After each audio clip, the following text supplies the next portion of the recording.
Man, Patrick Beverley got traded back to back, but I feel this time Minnesota will be his home. What's up, guys? Your boy Psiris back with another video. Before we begin, subscribe if you're new because I make NBA quality videos. So if you don't want to miss those, highly recommend you to subscribe. But with that out of the way, let's jump into it. So I don't want to really talk about it a lot. I think that's going to be a little quick video.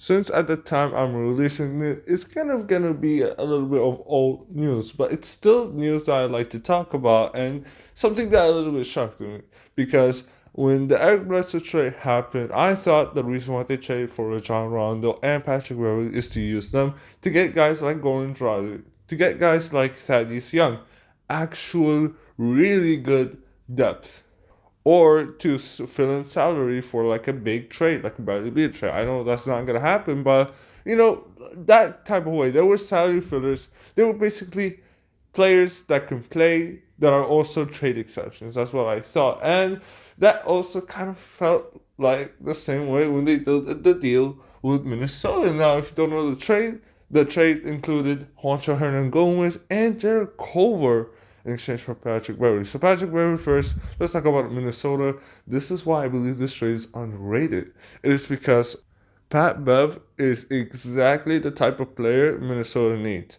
A guy who can actually be the leader. A guy who can actually, be the voice for the locker room and could actually play defense. I mean, when you need the guys that could play defense, you got Josh Okogie, some of the big men, and that's basically it. I don't know anybody else that can play defense in that team.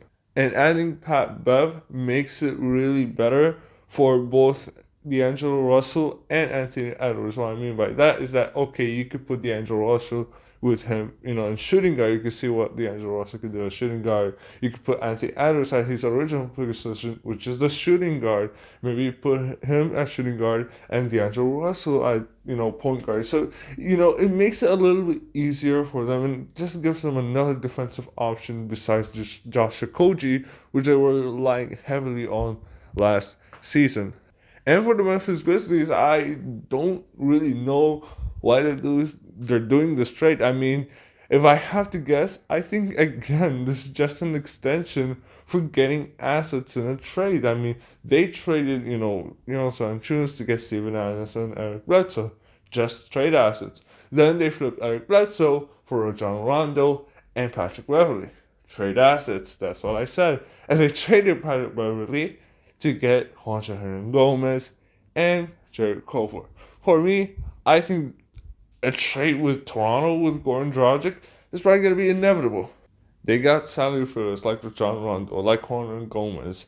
Then they got the young guys like, Xavier Tillman and or Brandon Clark and newly acquired Jared Culver. So I feel like they're just getting assets. I don't think they're actually going to use Jared Culver to develop him, because I thought he was going to be one of the greatest 6 men of all time, and look at me, how stupid I think that prediction was. But if they can at least get him to be a productive rotational player, then I think, teams like, the Toronto Raptors, any team that is rebuilding would love to give you a serious asset. Jeremy Grant with the Pistons. Maybe if they want to sell out early, hey, you got an asset. So at the end of the day, I think Minnesota won this trade. However, I understand why Memphis is doing this.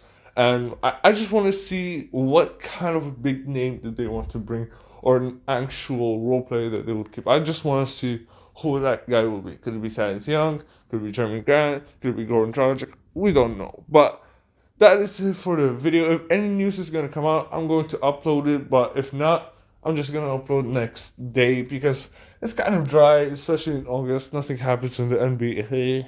So yeah, if you don't want to miss that video, I recommend you to subscribe and turn notifications so that way you don't miss that video. And yeah, with that out of the way, signing out.